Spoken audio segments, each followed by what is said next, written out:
아이방 꾸미기 프로젝트를 시작하게 된 동기는 무엇이었나요? 저는 공간이 주는 힘이라는 말을 믿어요. 상상해보세요.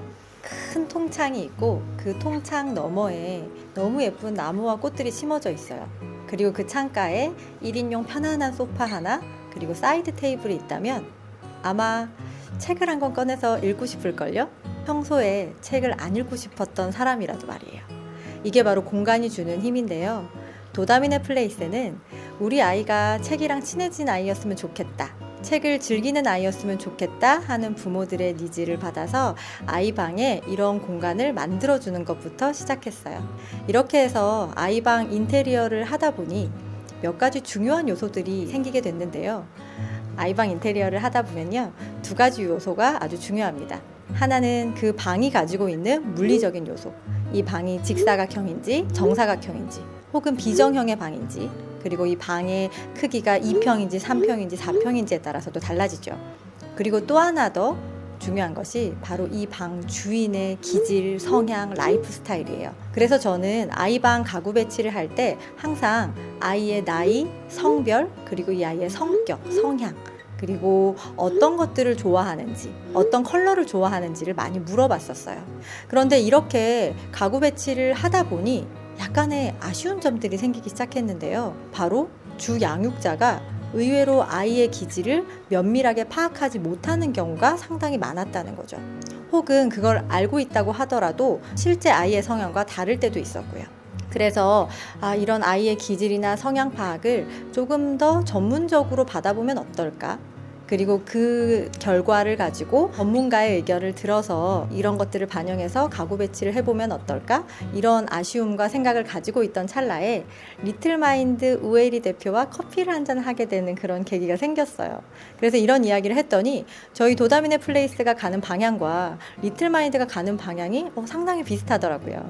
그래서 이 프로젝트를 함께 해보자, 협업을 해보자 라고 결정을 하게 되었는데요. 그 결정을 하고 나서 여러 가지 프로젝트를 다루는 동안 정말 너무 재밌어서 밤을 새도 시간이 어떻게 가는지 모르겠고, 저는 두 아이를 키우는 엄마인데 저희 아이를 양육을 하면서도 계속 머릿속에 그것만 떠오를 정도로 너무 신나고 너무 재밌는 일이 된 것 같아요. 그래서 앞으로가 참 많이 기대가 됩니다. 맞아요.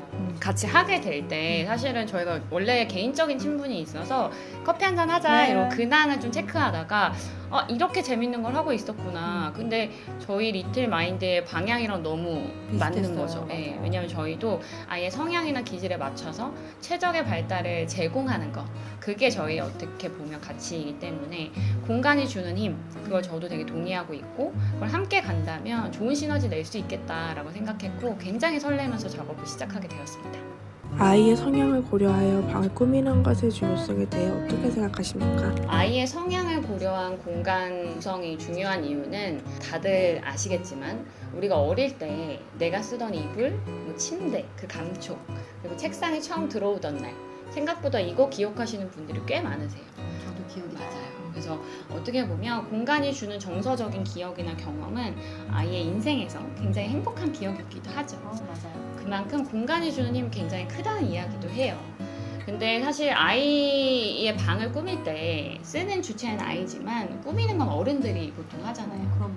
그러다 보니까 아이의 취향이나 기질보다는 좀 예쁜 거, 그리고 내가 쓰기 편한 거, 이런 거를 고려하시는 분들이 많으세요. 오히려 아이의 성향보다는 가구의 위치에 따라 결정을 하게 되죠. 물리적인 환경도 영향이 있고 하다 보니까 그런 고민을 많이 하시는데 저는 이 방의 주인공인 아이의 성향과 강점이 잘 발휘될 수 있는 공간으로 만들어져야 된다라고 생각을 하고 있습니다.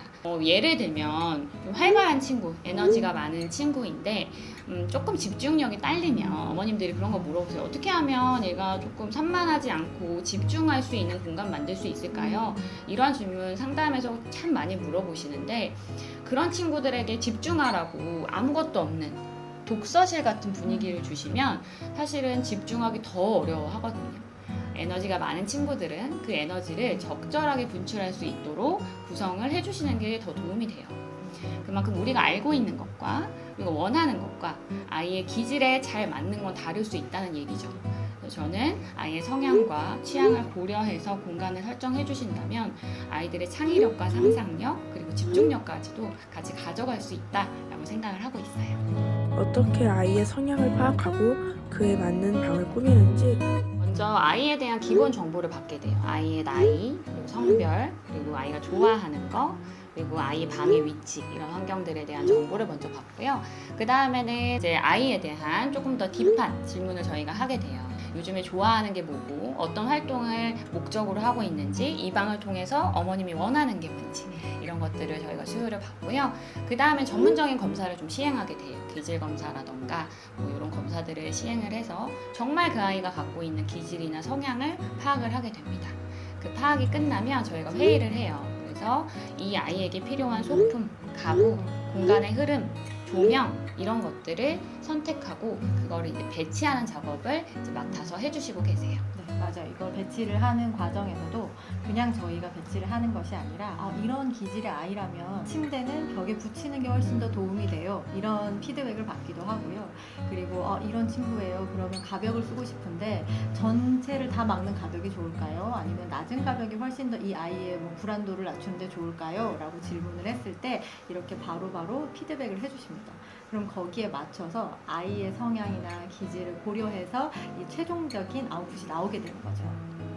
성공 사례나 고객 이야기를 공유해 주세요. 가장 최근에 진행했었던 프로젝트였는데요. 아이가 감수성도 예민하고 맞아요. 그리고 섬세하고 불안도도 사실은 조금 높은 편이었고 그래서 엄마도 우리 아이는 불안도가 높은 아이디보다는 상상력이 많은 아이라고 생각하고 있어요. 이런 얘기를 들었어요.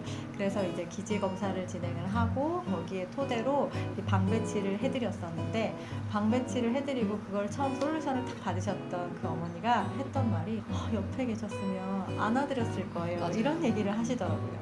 아무래도 아이가 이런 성향을 가지고 있는 아이라서 아마 평소에 양육할 때도 고민이 참 많으셨을 것 같아요. 맞아요. 어머님들이 보통 아이의 성향을 잘 알고 계시면 또 아는 대로 되게 고충이 되게 많으시거든요. 이건 이렇게 해줘야 될 것 같고 맞아요. 저렇게 해줘야 될 것 같고. 근데 그 어머님은 너무 재밌게 그 아이의 갖고 있는 예민성을 되게 좋게 보셨어요. 감각적이고 상상력이 있다. 저는 늘 아이의 갖고 있는 기질의 강점을 보라고 많이 말씀을 해드리는데 정말 그런 어머님이셔가지고 맞아요. 그래서 이 아이방을 처음에 만들어 나가는 과정에서 아이가 아직까지는 불안도가 높아서 엄마랑 함께 자야 맞아요. 해서 엄마랑 함께 같이 생활을 하면서도 아이가 독립적으로 활동할 수 있는 그런 공간을 원하셨는데 그래서 이제 슬라이딩 침대를 넣어드렸어요. 잘 때는 같이 자고 활동을 할 때는 슬라이딩 책장 아래쪽에 넣고 이제 아이가 독립적으로 좀 활동할 수 있는 그런 맞아요. 공간을 만들어 드렸었는데 처음에 그분의 피드백을 받고 저희가 그 피드백을 바로 대표님한테 공유를 했거든요. 맞아요. 우리 진짜 너무 의미 있는 일 하는 것 같다. 맞아요. 너무 뿌듯하고 너무 행복하다. 맞아요.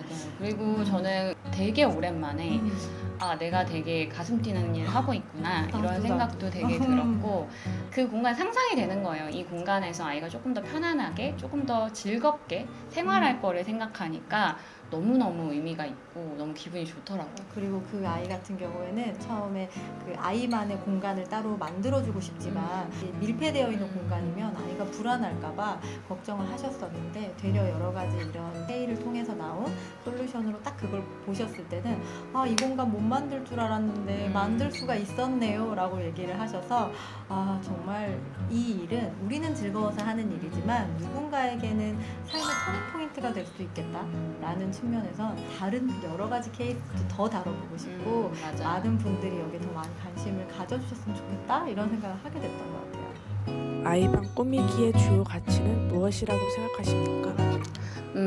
저희의 핵심 가치는 아이에게 최적의 발달과 성장을 도모하는 맞춤형 공간 만들기라고 생각하시면 좋을 것 같아요. 아이마다 가지고 있는 그런 장점들이 참 많아요. 그렇죠? 그래서 그러한 장점들이 잘 살려질 수 있는 공간으로 만드는 거. 그리고 아이가 그 공간에서 최소한 집중력도 높아지는 것도 중요하고 뭔가 아이가 공부 잘하는 것도 중요하지만 아이가 편안하고 행복할 수 있는 공간으로 만드는 게 저희의 최종 목표라고 생각하시면 좋을 것 같아요. 방에 애정을 붙이는 것 맞아요. 자체가 사실 제일 중요하거든요. 특히나 이제 수면 독립을 하는 그 시점에 점에서 엄마들이 아이방을 만들어 주려고 갑자기 뜬금없이 책상과 침대를 놓고 싶어 하시는데 저는 사실 책상과 침대를 바로 놓기 전에 이 아이가 이 방에 먼저 애정을 가질 수 있는 공간을 만들어주고 이 방과 친해졌을 때 그 다음에 수면 독립을 하라고 권해드려요. 맞아요. 그래서 사실 이렇게 성향과 기질에 맞춘 아이의 방을 만드는 건 아이의 성장 발달에 있어서도 너무 도움이 되는 것 같아요. 맞아요. 보통 사실 이걸 사용하는 건 아이들인데 보통 어머님들이나 부모님들이 이 공간을 꾸며주시잖아요. 그러다 보면 놓칠 수 있는 게 이 아이가 좋아하고 우리 아이가 즐겁고 친숙한 게 무엇일까를 생각하기보다는 뭘 했으면 좋겠다. 혹은 뭐가 예쁘겠네.